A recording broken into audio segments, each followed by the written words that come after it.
Hello साथीहरु, म चाहिँ तपाईहरुलाई मैले खसीको मासु बनाएको म देखाउन गएको छु है, कसरी बनाएको छु भनेर। यो चाहिँ मेरो ओनियन है, ओनियन र कडा मसला भुन्दै छु। अनि यहाँ मेरो मसला रेडी गरिरहेको छ। यता लसुनको यो खसीको मासु, अनि लसुन फेरि हल्लो लसुन पनि यहाँ मसलाहरु छ। यहाँ चाहिँ टमाटर पेस्ट बनाएर राखेको छु मैले। अब फेरि मेरो यहाँ ओनियन पनि अब यता मैले फेरि ओनियन भुन्दै छु।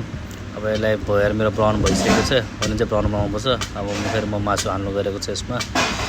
अब मेरो मासु हाल्नु सुरु गरेँ मैले। अब चट्टसँगले मासु हालेपछि ओहो हो, मासु भरे मासु र भात खाएको त मजै छुट्टै छ नि हैन साथी हो। हेर्न खतरा बन्छ हैन खसीको मासु।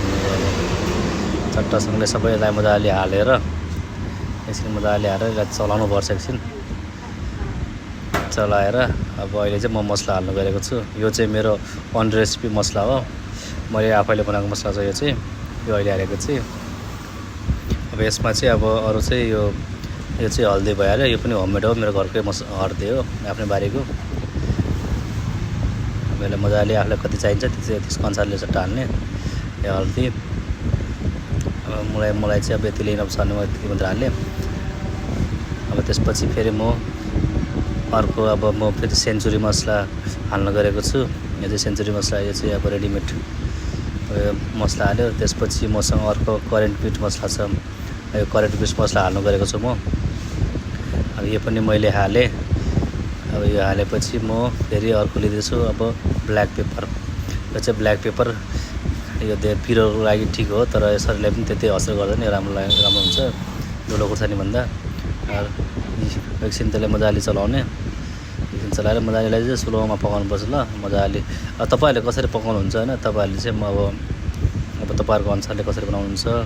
अब मेरो चाहिँ मैले यसरी पकाउने गरेको छु है, हेर्नु होला।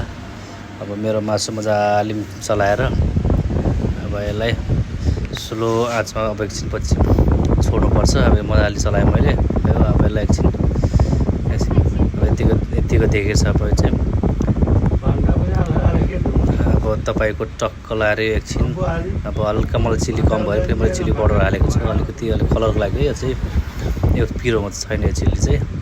अब यो अलिकति कलर यसो हेर्दाखेरि पनि मान्छेको अब हेर्दाखेरि पनि खाउँ लागोस् न हैन, त्यही बटरले मैले हालेको। मजाले एकछिन चलाउँछु हैन। चलाएपछि चट्ट लाएर यसलाई फेरि हैन। अब फेरि अब त्यो हल्का पाकिसकेको छ मासु हैन। अब त्यसलाई टमाटर पेस्ट हाल्छु म टक्क। टमाटर पेस्ट हालेर पकाउँछु यसलाई मजाले एकछिन टक्क। मैले अब टमाटर पेस्ट हालेँ।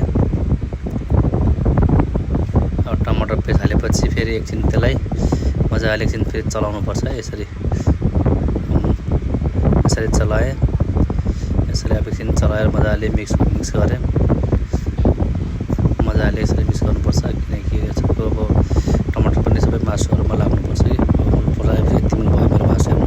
एकछिन स्लो आँचमा पकाएपछि यतिको भयो मेरो मासु। कस्तो लाग्यो तपाईहरु कमेन्ट गर्नु होला।